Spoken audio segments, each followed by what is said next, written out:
I'm Dan Millison. We're at 1230 Water Street, Wheeling, West Virginia, the former Berry Supply Building, and this is going to be Waterfront Hall.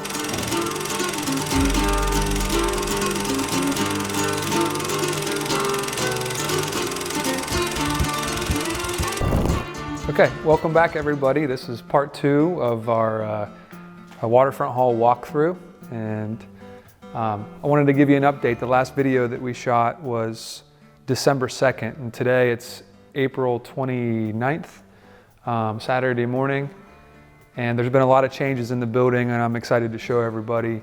The first thing I want to show you in this space, one of the first things we showed you in the last video, was the ceiling, which is now fully repaired and patched and painted and finished. So you'll also see some new lights, fans to complement the lights that have been here for about 100 years. In the process of construction, we broke a couple of these milk white lights here, but we have enough to kind of keep the original aesthetic in place. And then these fans, I think, do a really nice job of complementing those. So you're in the cafe space right now. There's going to be about 65, 70 seats in here. And ultimately, all of the furniture will be in here right after we get the tile finished, which is going to start next week. And there will be one inch by 1 inch mosaic tile on this floor, white and then like a burgundy color as an accent. And yeah, once that's finished, we'll move all the furniture in. This place will look a lot different really soon. So another one of the things that we mentioned early on in the last video was the plaster on this wall, which has now been cleaned. And then we put new plaster on the brick wall that was there.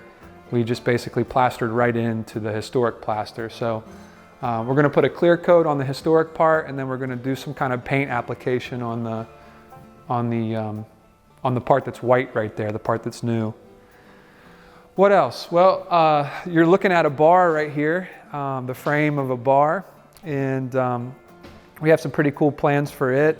This one's a little behind the bar on the other side, which you'll see in a minute. But one of the really special parts about this is that we found this really cool back bar. I found it on Facebook Marketplace over a year ago now, and I want to take you over there to show you that real quick. This is a 1930s Art Deco back bar out of a hotel, the Lowe Hotel in Point Pleasant, West Virginia. And it's going to sit right over there behind that bar. And yeah, I'm really excited about that. It's basically the same age as the lights that I mentioned a minute ago, and the same age as the plaster, which we think is like 1920s. So yeah, so I'm really excited about how this is going to fit in this space. And these towers right here will go up on top, and then right over there there's a mirror that'll actually sit in between. So this whole back bar will be about 8.5 feet tall, and I'm real excited about it. The separations between the two sides, or what I should say is the perforations between the two sides, are fully repointed and finished now too. So the work here was done by Fort Steuben Maintenance and a guy named Bubba, who is just a master mason, bricklayer, and his work is all over the place in this building, and it's something that's really made this place really kind of sing, you know, is the craftsmanship that's taken place in here, and Bubba's, you know, he's one of the best. So the other thing that you'll notice, and probably have already noticed, are these steel studs that are now forming the two kitchens that are going to be in this space. So we're really excited about that. We have one really great potential tenant that we're finalizing things with right now, and the other kitchen is still open, and we're okay with that. We're okay opening with just one of two kitchens filled. I think that in the beginning there will be a lot of demand on that one kitchen, and it'll be great. And ultimately that we'll see some demand for access to this second kitchen. Of course, we're providing the hood, we're providing the sinks. So it's really kind of a turnkey opportunity for someone who's got an already successful concept, or someone who's like ready to make the leap from a home kitchen, who's got a really successful kind of business already going from home. So yeah, that's taking place right now. Actually, the construction of these kitchens is pretty hot and heavy. There's a makeup air unit that just was installed like yesterday, a hood system that was just installed yesterday on the other side, and we'll walk around so you can get a look at that. But I want to show you the bathrooms on this side quickly,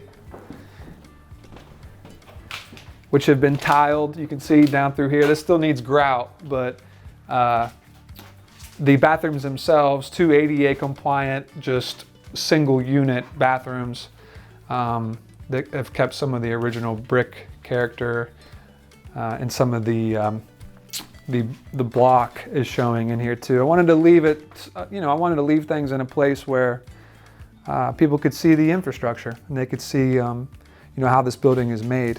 So concrete floors in here too, and we'll get to those concrete floors in a second. But we are 2 weeks into a 5-week effort of installing a hydraulic 4-story elevator.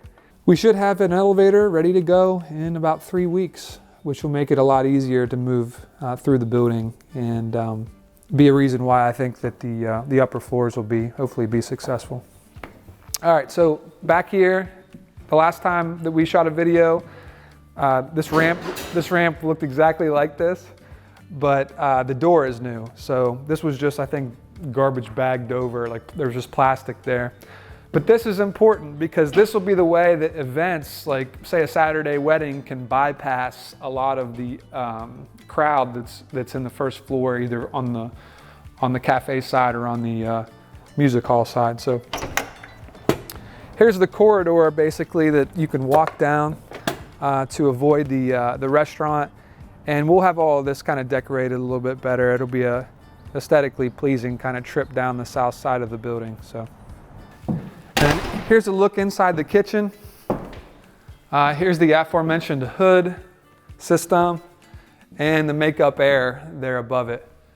There will be a 8-foot tall drop ceiling in here, and there will be all kinds of infrastructure tucked up above it. But you can see this hood takes up a lot of room. I don't know that you'll even be able to smell what anybody's cooking in here. All right. Let's go over to the side that looks way different than the last time you saw it, the music hall side.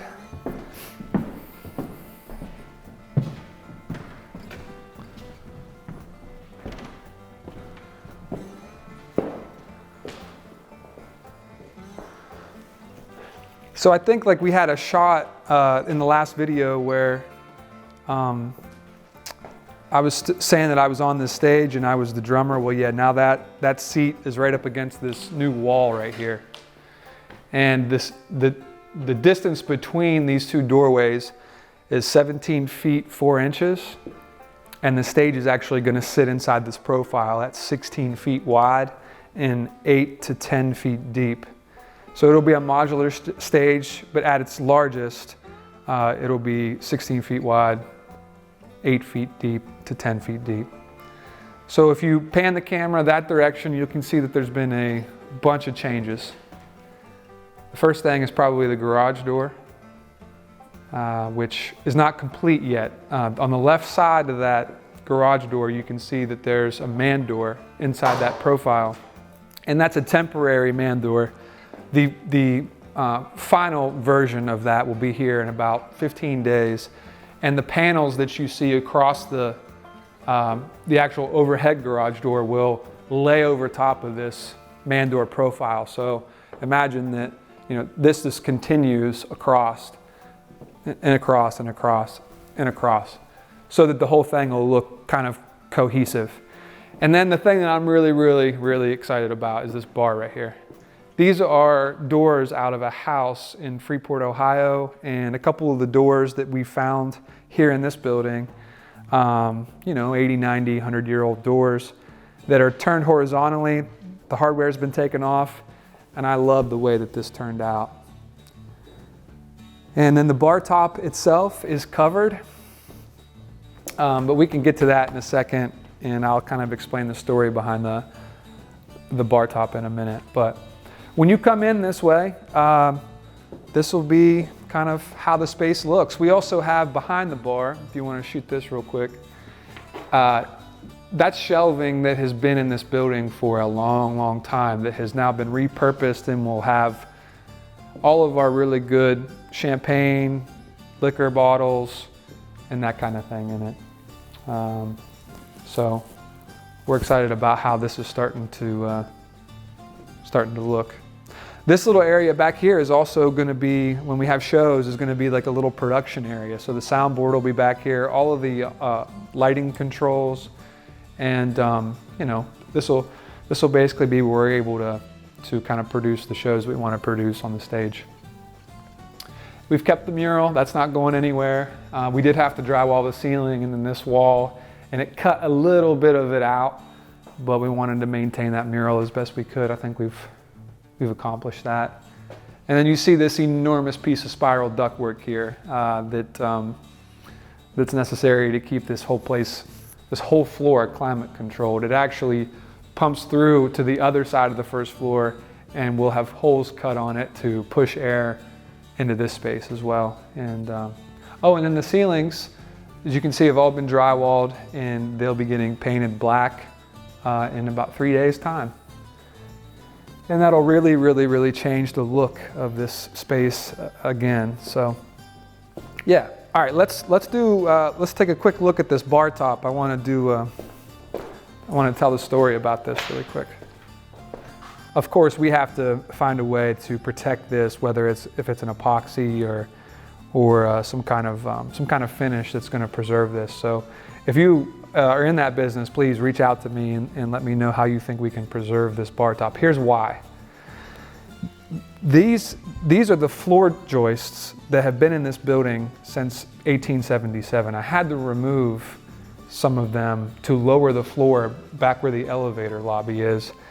So I asked Stoney, the project manager for Catrell, who's worked on this project and who's been phenomenal, I asked him to take them out whole.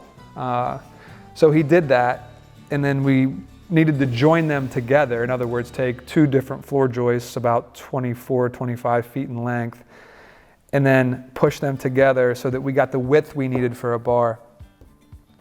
Danoon Lumber came down, looked at these floor joists and said, yeah, we'll refinish them.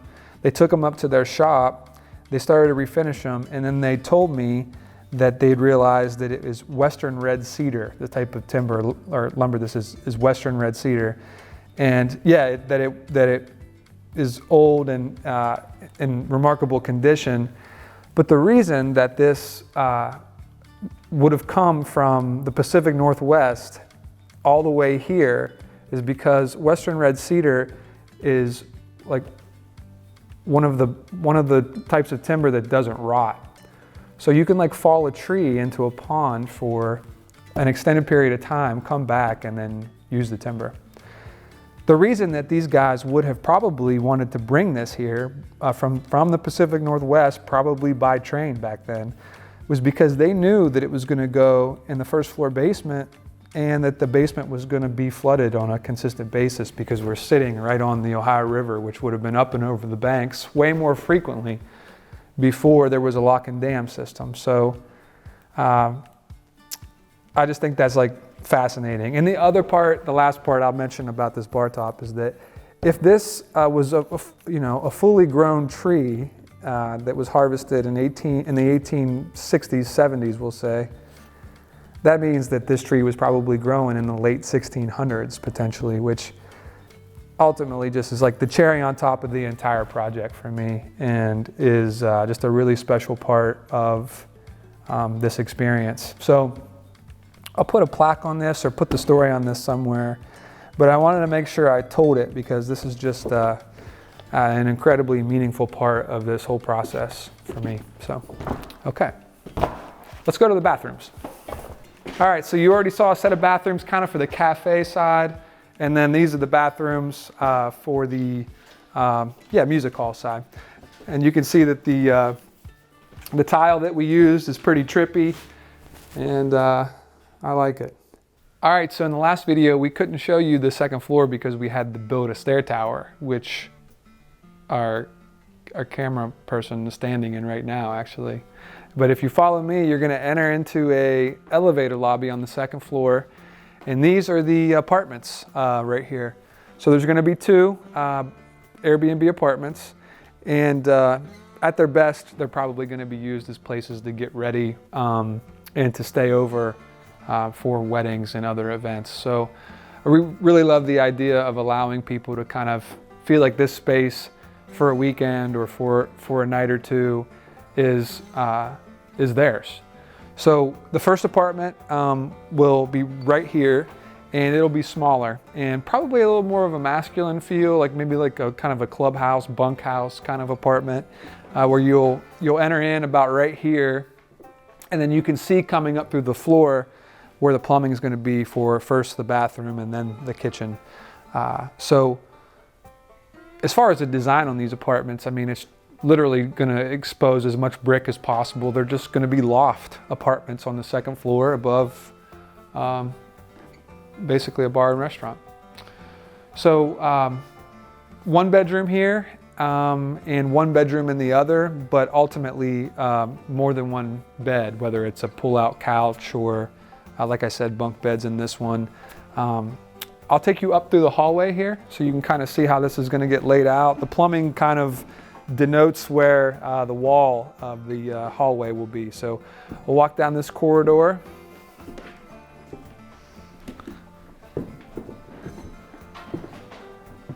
And this exit right here is really mostly for life safety, for fire safety reasons, but you'll pop over into the other side of the second floor and down the other fire escape. So fire escape there, and where we started, just trying to meet all of the fire safety, life safety code requirements. All right, so we're gonna make a left and walk into the big apartment, which will be right around 1,200 square feet. And there will be 1 very large bedroom to my left here. And watch your step here around. Over here will be a bathroom with a double sink, and it'll be plenty big. And then still in the hallway, bedroom wall here, kitchen opens up here, and basically from this post right here forward, it's going to look just like this. It's going to be wide open, and it'll be a living and dining room space with a big, nice long 12, 14, 16 person dining room table over here. And this got a great view of the riverfront and Heritage Port. And yeah, it'll be a really cool communal space for, 10, 12 bridesmaids to get together, get ready before a wedding, and then, a place to stay afterwards. It could also be a spot for holiday parties, family reunions. But yeah, it's going to find itself on Airbnb for all of those just regular nights that aren't, set up for events. The ceiling is going to have drywall. Of course, there needs to be, a certain amount of burn time between floors. So we're going to achieve that. But as a result, we're going to have to cover up these awesome joists above our heads here.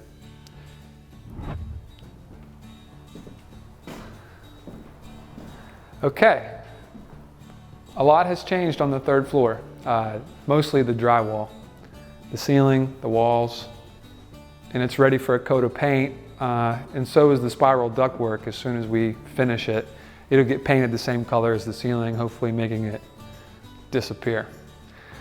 The other major thing, I mentioned Bubba earlier in the tour. He also, with a couple of his co-workers, he repointed these edges and did an excellent job. Makes it look like it was always this way, and really kind of defines the space, I think, for me. The big steel beams overhead, fabricated in Wellsburg by Sam Mazzella. And Sam's had a big role in this project too, along with Quality Steel and the iron workers here in Wheeling who've installed everything. So, but their work really gets to show in this space, and I'm really, really happy with it. So yeah, so you're in the event space. We still believe that according to this floor plan, we can get about 250 people in here for weddings, events. We have 3 weddings booked. We have another couple events already booked for the fall. And we've started to define our bar space, which is right behind you too. There's some plumbing coming up through the floor, and 1 or 2 bartenders will be staffing this, maybe 1 bartender and a bar back. Not sure yet, but operationally we'll figure it out, and this is where they'll stand.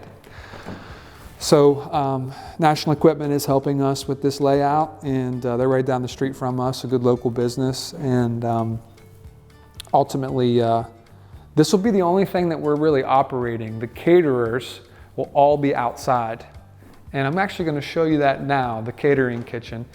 But let me explain kind of the idea behind it. So we think that it is a good practice to go ahead and just give people choice on the caterer that they want. And we want to be flexible and give caterers a chance to, see how the working relationship goes. So, one wedding might want to have a barbecue, and the next wedding, might want to have Undo's cuisine, for example. So come check it out real quick.